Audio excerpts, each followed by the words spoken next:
Það skuldur engin Evrópa á næstu leiktíð fyrir Blika, hlýtur bara að vera svekkjandi eftir þessa frammistöðu.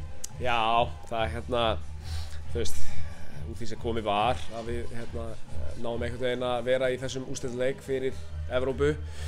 Þá var náttúrulega grátlegt með hvernig leikurinn var, mikið skemmtanagildi að það er náttúrulega verið skemmtilegt að vinna þetta á dramatískan hátt.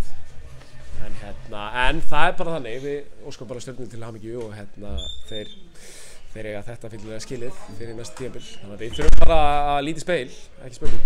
Þú varst hálsbreytt frá því að tryggja sæti í Evrópu með Hlíf Hjólestaspyrnu á 9050 bara. Hversu grátlegt er það að þessi hafi ekki farið? Já, maður verður bara að inni. Jú, það hefði náttúrulega verið mjög grand sko. Og svona burt fyrir utan það varst mér líka bara við virkilega verið að sækja til þess að sækja til sigurs sem við gerðum en þurftum náttúrulega að vinna með minnst að kosta 2 mörkum. Þannig að já, þetta var grátlega nálægt maður og maður er bara lítið hægt að segja en að vera bara sárur og sektir að hafa ekki unnið þetta 4-2 en að sama skapi bara stoltur af liðinu og strákunum í dag. Ég er að skrifa þetta á, þið fengu færin, ég veit ekki hversu oft þið skutið í stöng eða slá, er þetta óheppni, er þetta gæðaleysi eða hvað bland? Ég veit ekki, leikurinn svo sem, skorum 3 góð mörk og svo Stjarnan bara við líka, skilur við náttúrulega gerum þetta þannig sem vera fyrir okkur með því að láta refsa okkur tvisvar, og bara vel gert hjá Stjörnunni, þeir voru skilvirkir í sínum skyndisóknum í fyrri hálfleik en nei, ekkert eitthvað gæðaleysi, mér fannst þetta nú bara nokkuð gæðamikill leikur heilt yfir, þetta var smá brekka, þurfa að vinna með 2 og það hófst næstu því en náðum ekki alveg að klára. Hvernig finnst þér þessi bara vika verið þar sem nýr maður er í brúnni? Þetta er náttúrulega búið að vera bara viðburðarík vika og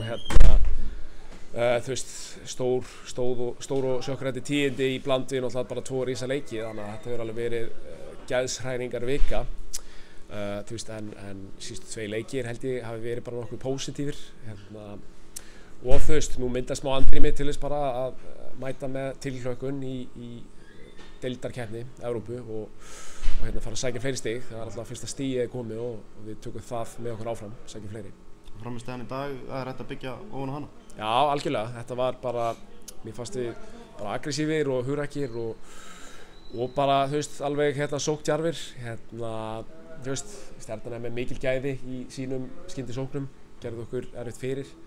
En já, bara hellingur hægt að taka með sér úr þessum síðustu 2 leikjum bara og going forward. Það er alveg lúmst mikið eftir af okkar tímabili sko. Þannig að bara vera betri í dag en í gær sko. Takk hjá það. Takk.